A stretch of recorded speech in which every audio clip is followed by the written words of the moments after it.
Welcome back to Killer Stories. I'm your host, Bobby Holmes.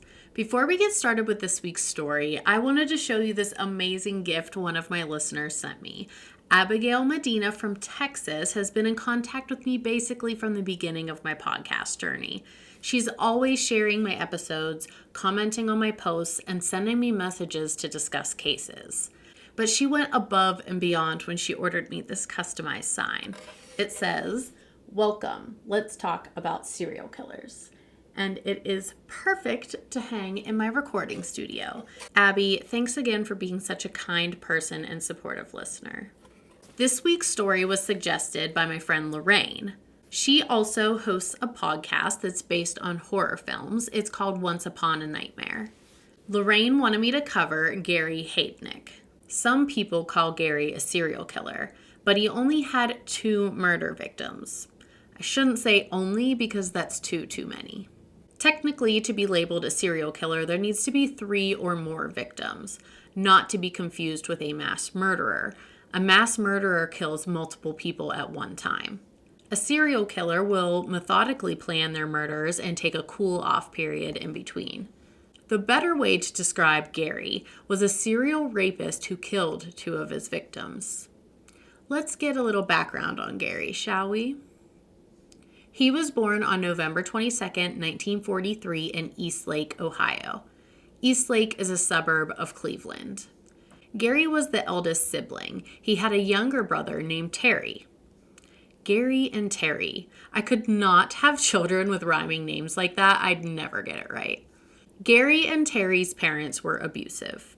Their mother, Ellen, was an alcoholic, and their father, Michael, he psychologically and physically abused his boys. Kind of like having a bully from school as your dad who tortures you day in and day out. Michael and Ellen's marriage didn't last long after Terry was born. They divorced in 1946. For the next 4 years, the boys lived with Ellen full time. She was drinking heavily and gave her young boys very little attention. 3-year-old Gary was climbing a tree in the backyard and fell 20 feet, landing on his head. He hit hard enough that it literally altered the shape of his skull, earning him the nickname Football Head. I might be speaking to a small portion of my audience when I say that I can only think of Hey Arnold. I'm not sure why exactly, maybe due to Ellen's alcoholism, but in 1950, Gary and Terry moved in with Michael and his new wife.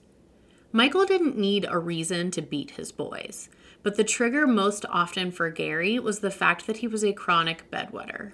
After his beating, Gary would be forced to hang his urine-stained sheets outside of his bedroom window for everyone to see. Terry states that there was one occasion where he was beaten so badly by his father he fell unconscious. Michael made the boys wear pants with bullseyes on the butt. He would kick the bullseye when they walked by. He even made them wear the bullseye pants to school. And you know the bullies had a field day with that. I can only imagine the psychological damage that Michael caused. A father is supposed to be loving, caring, and supportive of their children. But he bullied, belittled, and humiliated his own children. As a student, Gary kept to himself. He tried his hardest not to even make eye contact with his peers. Mainly because he was constantly teased about his football-shaped head, and he would rather just avoid any confrontation at all. The trauma to his head didn't affect his intellect. He had an IQ of 148, but he was definitely very strange. Once a female classmate asked if he was finished with his homework, his response was, "You are not worthy enough to talk to me." What? Worthy? Are you like a prince or some shit? I'm not sure if it's a sexist thing or he thinks just very highly of himself, but that is definitely a weird response. Gary's father talked him into attending the Staunton Military Academy at age 14. He ended up back at his regular high school only to drop out at 17 and join the Army. He trained to become a medic. After training, he was sent to an Army hospital in Germany. He wasn't there too long before he started experiencing his own medical concerns. He was suffering from headaches, dizziness, and nausea. He was diagnosed with gastroenteritis. Gary would later state that he was given LSD in Germany and it triggered a psychotic break. He was also diagnosed with a mental disorder and given a general antipsychotic medication. Within a few months, Gary Heidnik was transferred to a mental facility. His official diagnosis was schizophrenia. Many of the cases I've covered in the past have had people who suffered from this mental illness and have never really broken down exactly what it is. Schizophrenia will typically develop in late teens to early 30s. The person slowly loses touch with reality. The most common symptom is hallucinations, seeing and or hearing things that aren't there. It's typically paired with paranoia and creating a false reality of someone or something out to get you. If left untreated, schizophrenia can be extremely dangerous. Just go back and listen to my Greyhound bus murder episode and you'll see what I mean. After Gary's diagnosis, he received an honorable discharge from the Army and moved to North Philadelphia. He served a total of 13 months. He finished his studies to become a licensed nurse, but his very first job fired him. He rarely showed up on time, sometimes not at all. Plus, his bedside manner was lacking. His mother, Ellen, was diagnosed with bone cancer. Between that and her alcoholism, she was severely depressed and ended up killing herself by drinking mercuric chloride. She did so on Mother's Day, 1970. At the time, mercuric chloride, a compound made up of mercury and chlorine, was used to treat syphilis. So if she had this on hand, I'm sure she had that going against her as well.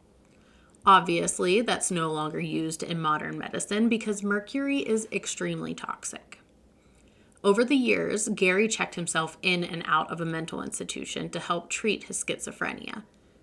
He and Terry both had attempted suicide, Gary a total of 13 times. He was obviously struggling. Gary showed interest in religion, but instead of just choosing one and following it, he attempted to create his own branch of Christianity. In October of 1971, Gary started the United Church of the Ministers of God. A little wordy. When he first started, he only had 5 people who attended his services, but the attendance continued to grow over time. Behind the scenes, Gary wasn't what you would consider a man of God. He got around, if you know what I mean, and apparently was not using protection. He impregnated a woman named Gail Linco. When their son was born, she named him Gary Jr. Poor Jr. ended up in foster care not long after his birth. The next lady in Gary's life was a mentally disabled Black woman named Anjanette Davidson. Gary dated her for some time, and they too became pregnant. They had a baby girl that they named Maxine. Maxine was also put into foster care immediately after she was born. Anjanette's sister, Alberta, was also mentally challenged. Her case was more severe, and she permanently lived in a mental institution. In 1978, Gary went to the institution and signed Alberta out for the day. Gary brought her back to his home and locked her in his basement. When Alberta didn't return, the first person they checked with was Gary. I mean, of course, that's who checked her out. I'm not sure what he thought was going to happen here. Alberta was discovered in Gary's basement. He had repeatedly raped and sodomized her. Lab tests show that she had contracted gonorrhea from Gary during his sexual assaults. He was arrested, and the charges were as follows: kidnapping, rape, unlawful restraint, false imprisonment, involuntary deviant sexual intercourse, and interfering with the custody of a committed person. Due to his mental instability, Gary served 3 years in a mental institution instead of a prison and was released in April of 1983. He went back to preaching at the United Church of the Ministers of God. I'm just going to say this. How on earth are you going to attend a church where the founder just got arrested for kidnapping, imprisonment, and rape? Then listen to him preach the word of God. Seriously, people. My sources say that by 1986, the church and Gary were extremely wealthy. Gary somehow made a pen pal from the Philippines. He wrote back and forth for 2 years with a woman named Betty Disto. Their exchange of letters turned romantic, and she moved to the States to be with him. After a month, the two were married. For being so head over heels for Betty, Gary wasn't able to keep it in his pants. Betty repeatedly caught him in bed with other women. But then things took a dark turn. He would force Betty to watch as he had sex with others. She became a victim of spousal abuse and rape. She divorced Gary in January of 1986. Shortly after, she found out that she was pregnant with Gary's baby and did not hesitate to slap him with child support. You go, Betty. Not only that, but she filed charges against him for assault and spousal rape. But these charges ended up getting dismissed because Betty didn't show up to the hearing. Now that Gary was single, he had a shared living space with a friend named David Steck. In their home, Gary dug a hole in the floor of the basement. The pit was not quite tall enough to stand up in, but it could be boarded shut. November 25th, 1986, Gary abducted a 25-year-old woman named Josephina Rivera. She was a prostitute working the corner of 3rd and Girard in Philly. Gary picked her up and took her back to his house where they had sex. He paid her the agreed $20 for her services. When she was getting dressed, he came up behind her and strangled her unconscious. He took Josephina to the basement and chained her to the walls. He told her his intentions were to get her pregnant so that he could raise their children. He kept her as his plaything, torturing and raping her as he pleased. The pit was used as punishment, a source of isolation. The first time he put Josephina in the pit, she could hardly breathe. She began screaming for help. He pulled her out by her hair and beat her with a stick. After that, he left her down there for what felt like days. I'm not sure if his roommate David was aware of what he was doing, but I feel like it would be a hard thing to hide. Especially because Josephina was just one of 6 girls he abducted and kept in the basement, all of which were young black females. December 3rd, he abducted 24-year-old Sandra Lindsey. She was mentally challenged and actually knew Gary prior to the kidnapping. She spoke of him to her family, saying the nice preacher man would buy her and her friends dinner at McDonald's and promised to take her to Great Adventure someday. From the sounds of it, he had been grooming Sandy for some time. One day, Sandy walked to the local convenience store and never came home. Gary picked her up and took her to his house. Josephina was in the pit when she heard Gary coming down the stairs, and she could hear that he was talking to someone else. He said, quote, "Be quiet, Sandy. You know I won't hurt you," which was obviously a lie. Sandy's family grew concerned after a few days passed without her return. The local detective did not take her disappearance seriously because she was an adult. Yes, she was mentally disabled, but she held a job and was a functioning member of society. Her mother tracked down a friend of Sandy's at the McDonald's that they frequented. She gave them Gary's information. They called to ask where Sandy was. He said she's not here and hung up. Then they came by the house. Either he ignored the doorbell or he wasn't home. But when they showed Sandy's picture to his neighbor, she said Sandy looked familiar. Gary couldn't have his cover blown. He went down to the basement with some Christmas cards. He had Sandy write, "Dear Mom, I'm all right. Don't worry. Love, Sandy." Gary made Josephina write in a card as well. Wearing gloves, he sealed the cards and then drove all the way to New York to mail them out. He was trying to throw them off his trail. Sandra's family knew something wasn't right. Even if it was her handwriting, it wasn't like her not to call. But Julius Armstrong, the detective on the case, was convinced that she left on her own accord and was totally fine. But she was not fine. Sandy and Josephina were being raped every single day by Gary. He fed the women next to nothing, just enough to keep them alive. A Pop-Tart in the morning and a bed of rice with a hot dog for dinner. If anyone was coming over to the house or they misbehaved, they were put down in the pit together. On December 23rd, Gary brought a new girl home, 19-year-old Lisa Thomas. He picked her up and took her to a TGI Fridays. He treated her to dinner and a cocktail. Afterwards, he let her shop at the mall. told her she had $50 spending money to buy whatever she wanted. Back at Gary's house, the two had a drink together while they watched a movie, retreating to the bedroom where they had sex. Just like with Josephina, as Lisa got up from the bed, Gary attacked, squeezing his hands around her neck. She gasped for air and pleaded him to stop, but he handcuffed her and took her to the basement. 2 days later on Christmas, Gary presented the girls with a menu for a Chinese restaurant. He told them to pick out their Christmas dinner.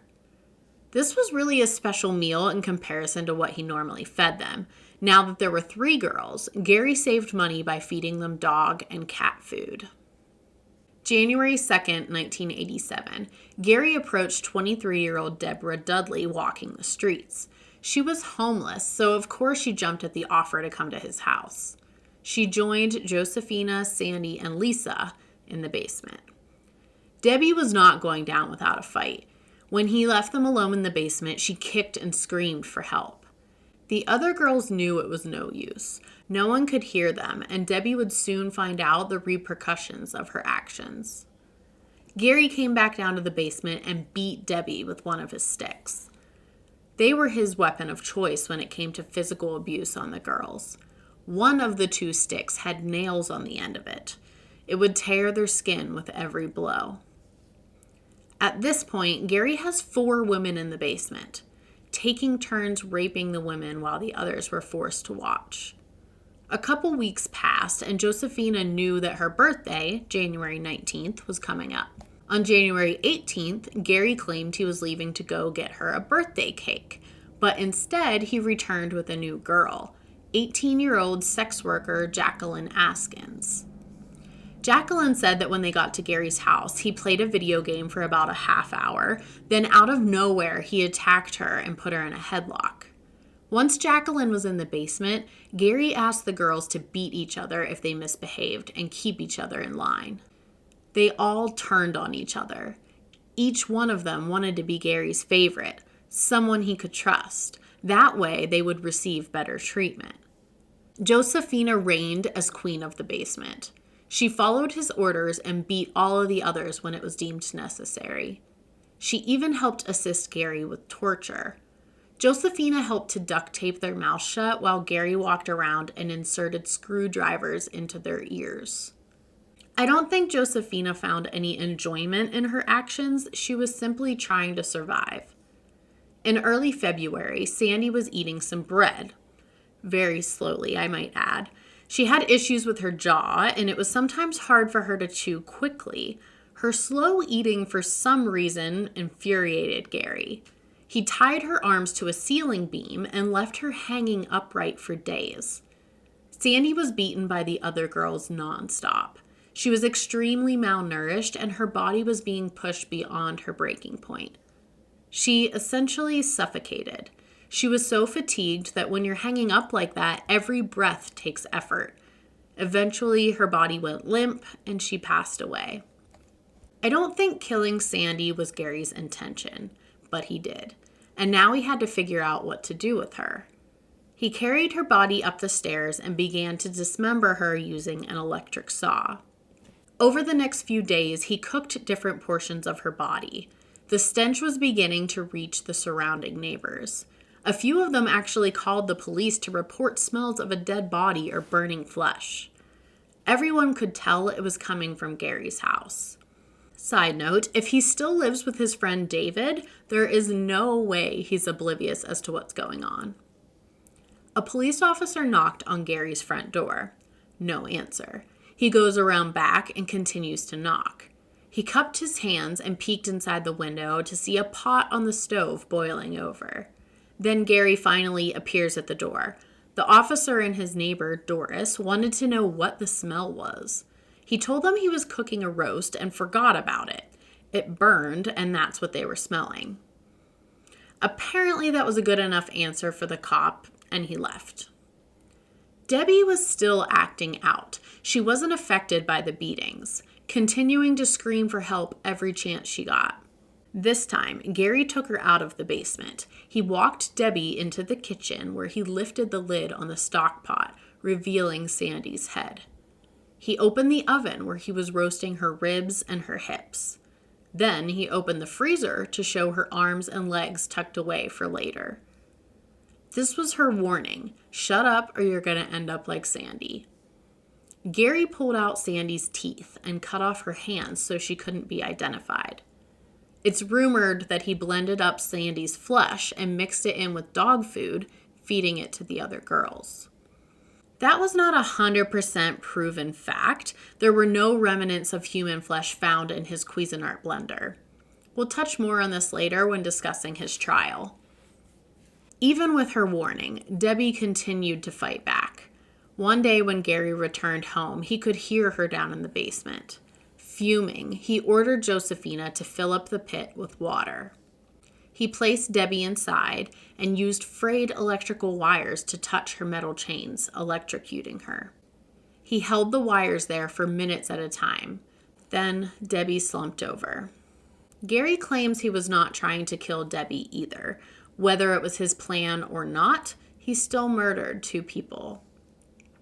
After Debbie's death, Gary grabbed a pen and paper and asked Josephina to write a letter so that he could trust her. She wrote, "Gary Heidnik and Josephina Rivera electrocuted Deborah Dudley in the basement of 3520 North Marshall Street." He signed it, Josephina signed it, and Jacqueline signed it as a witness. He needed to gain her trust because he wanted her to help him with disposing of Debbie's body. He parked his car and carried Debbie far off the beaten trail into a New Jersey park.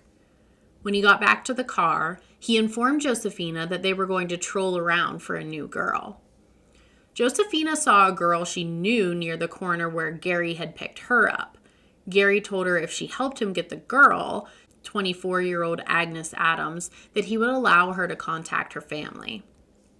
Again, survival mode. I'm sure that Josephina did not want Agnes to endure what she had been going through in his basement, but she needed a way out. She coerced Agnes to come back to Gary's house. Gary and Agnes had sex, and then he forced her into the basement with the others. Immediately, Gary wanted Josephina to help him find another girl. She convinced him that he could trust her. She said she had someone in mind, but she needed to go by herself to get her. Gary agreed. He parked the car and Josephina walked around the corner. Then she bolted, running as fast as she could straight to her house. Her boyfriend answered the door. Her story sounded insane and he didn't know what to believe. He assumed she had left him.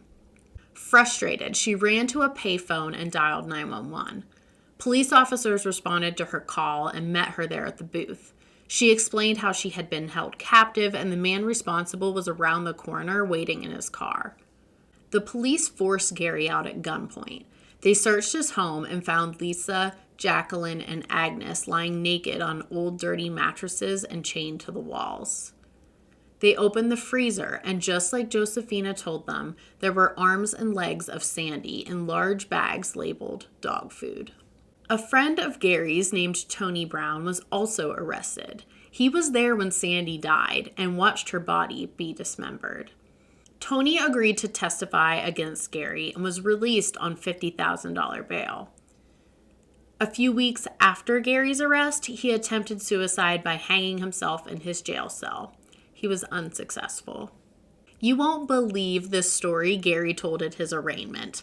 He said that the girls were already down there when he moved into the house. So he moves in, walks into the basement, and sees 4 naked women chained up and is like, well, I might as well take advantage of this situation. Come on, Gary, who do you think you're fooling with this bullshit? His defense attorney was trying to prove that Gary was legally insane. He took this supposedly handsome, I say supposedly because I strongly disagree, nothing handsome about Gary, a handsome, clean-cut man, and turned him into this disheveled, quote, Charles Manson look-alike. They needed to make him look crazy. The girls claimed that they were forced into cannibalism by eating the dog food mixed with parts of Sandy Lindsey's body. But like I said, there was no physical evidence to support that this happened other than the fact that he did cook her body in the oven and the stock pot.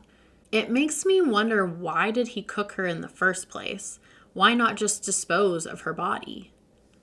If his plan was to get rid of her by mixing it in with the dog food, it makes sense. I mean, the arms and the legs in the freezer were labeled dog food. The prosecution didn't even mention that in trial. They thought this fact would only make him look insane. They wanted the death sentence, not life in a mental institution. But the thing is, he was schizophrenic. He had been hospitalized 22 times in his life for his mental health and had 13 suicide attempts. What does it take to be ruled legally insane? It's hard to say in this case because he was described as extremely smart with a high IQ. Was he aware of his actions? Did he know what he was doing? That's the question. He made the girls write letters to their families and drove out of state to mail them. He had Josephina sign a letter to use as blackmail. That sounds like he knew exactly what he was doing to me. He was ruled legally sane and convicted of 2 charges of first-degree murder on July 1st, 1988. He was sent to the State Correctional Institution in Pittsburgh, where he would serve until the day of his death sentence. January of 1989, Gary attempted suicide again by overdosing on his antipsychotic medication. He was once again unsuccessful. I'm not sure what change of heart his ex-wife Betty had. Maybe he persuaded her somehow. But in 1997, Betty filed for a stay of execution, attempting to postpone his execution to prove that he was not competent. The judge denied her proposition and kept his original scheduled execution date. July 6, 1999, Gary Heidnik had his last meal, 2 cups of black coffee and 2 slices of cheese pizza. He didn't have any last words. The survivors and family members attended the execution, and he didn't even glance in their direction. He was put to death by lethal injection and was pronounced dead at 10:29 p.m. If the pit in his basement sounds familiar, it's because Gary Heidnik was part of the inspiration for Buffalo Bill in Silence of the Lambs. A sick mashup of Gary Heidnik and Ed Gein created one of the most memorable villains in cinematic history. The Factory, a 2012 movie starring John Cusack, was also based on the story of Gary Heidnik. If you want more details on this case, there's an Oxygen documentary titled Monster Preacher, where 2 of his surviving victims talk about their experiences. Much of my information in today's episode came from Josephina Rivera's recollection of events.